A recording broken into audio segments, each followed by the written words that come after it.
प्रिय भक्तों, इस ब्रह्मांड की रचना से लेकर आज तक अनेकों शक्तियां आई और गई, लेकिन सबका मूल स्वरूप एक ही है, माँ काली।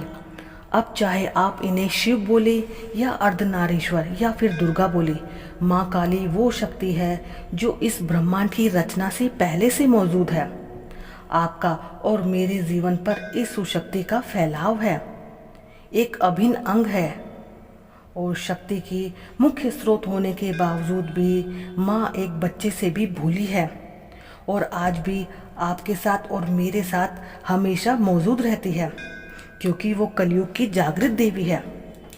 दोस्तों, आज आपने जिस भी वृक्ष को छुआ है, जिस भी हवा का कण आपने अपने अंदर लिया है, उगते हुए सूर्य को देखा है और शाम को जो चंद्रमा आप देखेंगे उसकी शीतल चांदनी को महसूस करेंगे, उन सब में माँ काली विराजमान है।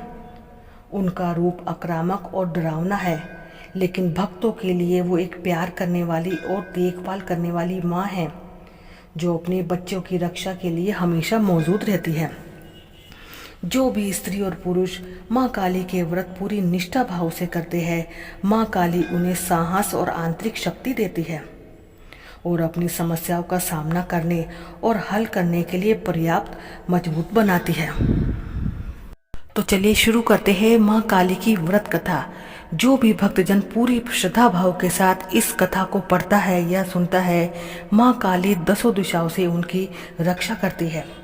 प्राचीन काल की बात है, संपूर्ण सृष्टि के जलमग्न होने के बाद भगवान विष्णु शेषनाग की शैया पर योग निद्रा में लीन थे।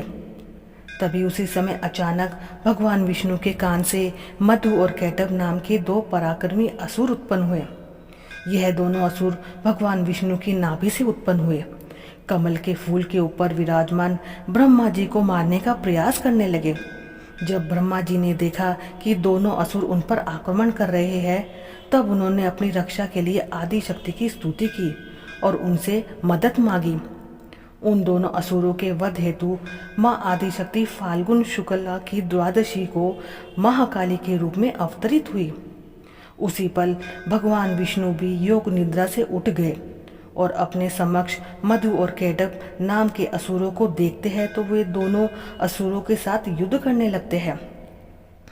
5000 वर्षों तक ये घनघोर युद्ध चलता रहा, परंतु भगवान उन्हें परास्त करने में असफल हुए, क्योंकि दोनों असुरों को माँ आदिशक्ति ने पहले से ही इच्छा मृत्यु का वरदान दिया हुआ है। इसलिए भगवान विष्णु ने महाकाल की स्तुति की।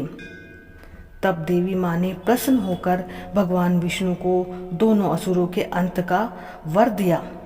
देवी माँ की माया के प्रभाव सम्मोहित होकर दोनों असुर भ्रमित हो गए।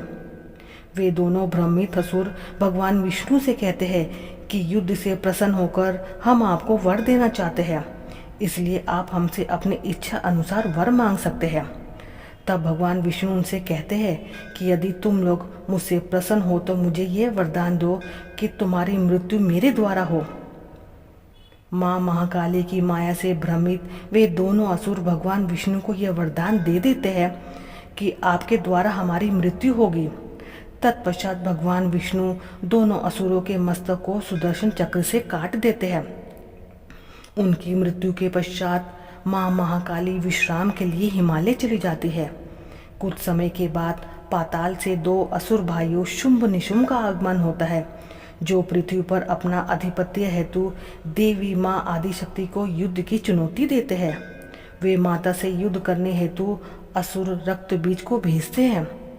असुर रक्त बीज को ब्रह्मा जी से यह वरदान प्राप्त था कि उन्हें रक्त की बूंदें जहाँ भी जितनी भी गिरेगी वहाँ उतने ही असुर रक्त बीज उत्पन्न हो जाएंगे। वरदान के फलस्वरूप माँ आदिशक्ति जब भी रक्त बीज पर प्रहार करती, तब उसी समय रक्त बीज के घाव से रक्त की धरा के बूंद बूंद से अनेक रक्त बीज उत्पन्न होते जाते। यह देखकर माँ आदिशक्ति महाकाली के रूप में वहाँ अवतरित हुई। माँ महाकाली ने वहाँ अपना समान असंख्य देवियों को प्रकट किया। तत्पश्चात माँ महाकाली ने उन्हें आदेश दिया कि इन असुरों के रक्त की एक भी बूंद को पृथ्वी पर गिरने मत देना। सारे रक्त को खप्पर में भरकर पी जाओ। माँ महाकाली और अन्य देवियाँ असुरों का रक्त धरती पर गिरने से पहले ही उसे पी जाती। इस प्रकार महाकाली ने रक्त बीज का वध किया। उसके पश्चात दोनों भाई शुंभ और निशुंभ माता से युद्ध करने के लिए आए। माँ ने दोनों असुर भाइयों का वध कर पृथ्वी को उनके भार से मुक्त कराया और देवताओं को उनके आतंक से मुक्ति प्रदान की। माँ काली के अनेक रूप है। इन्हें श्यामा, दक्षिणा, कालिका, गुह काली, कालरात्रि, भद्रकाली, महाकाली, शमशान काली, चामुंडा आदि नामों से संबोधित किया जाता है। आशा करते हैं कि वीडियो पसंद आई होगी। वीडियो पसंद आए तो वीडियो को प्लीज़ लाइक करें। चैनल पे नए हैं तो चैनल को सब्सक्राइब करें। ऐसे ही वीडियो के साथ आगे मिलेंगे। धन्यवाद।